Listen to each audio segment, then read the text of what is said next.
ሰር አይዛክ ኒውተን ኦልሞስት ዓለም ሁሉ የሚያውቀው አንድ ታሪክ አለው። ከዕለታት አንድ ቀን አመሻሽ አካባቢ ሰር አይዛክ ኒውተን አንድ የአፕል ዛፍ ስር ቁጭ ብሎ ነበር እና አንድ አፕል ከዛፉ ወድቃ ጭንቅላቱን መጥተው መሬት ላይ ወደቀች እና ሰር አይዛክ ኒውተን ቀና አለና ወደ ጨረቃ አይቶ ይሄ አፕል በምድር ግራቪቲ ምክንያት ከወደቀ ጨረቃ ስለምን በምድር ግራቪቲ ምክንያት ወደ መሬት አትወድቅም ብሎ ጠየቀ።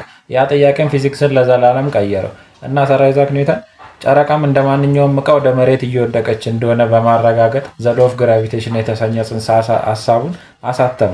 እንዴት ካላችሁ ሰር አይዛክ ኒውተን ሀሳቡን እንደዚህ ነው ያስረዳው።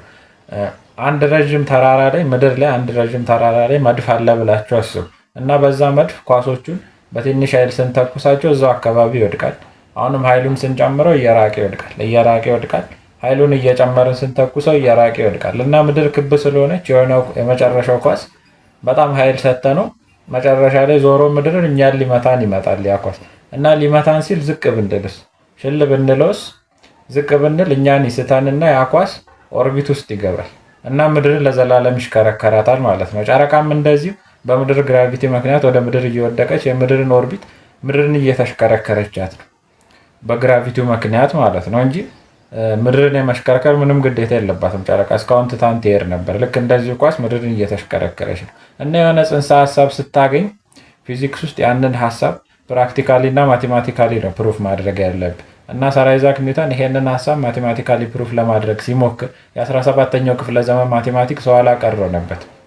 የዛ ጊዜ የነበረው ማቴማቲክስ ሊኒየር አልጀብራ ብቻ ነበር። ሊኒየር አልጀብራ በቀጥታ መስመር የሚሄዱ ነገሮችን ብቻ ነው እንድታጠና የሚፈቅድልህ። ጨረቃ ግን ከርቭ የሆነ መንገድን ስለሆነ የምትሄደው ያንን አይፈቅድለትም። ስለዚህ ሰር አይዛክ ኒውተን ካልኩለስ የሚባል አዲስ የሂሳብ ዘርፍን ፈጠረ። አስባችሁታል? የሆነ ሀሳብ አግኝታችሁ እሱ ማቴማቲካሊ ፕሩፍ ለማድረግ ስትሞክሩ ስላልቻላችሁ ማቴማቲክሱ ስለማይበቃ አዲስ የሂሳብ ዘርፍ ፈጥሮ ማለት ነው እና ሰር አይዛክ ኒውተን ካልኩለስ የሚለውን አዲስ ዘርፍ ተጠቅሞ ይሄንን ጽንሰ ሀሳብ አረጋገጠ። ዘ ሎው ኦፍ ግራቪቴሽን የሚለውን ጽንሰ ሀሳብ አሳተመ ማለት ነው።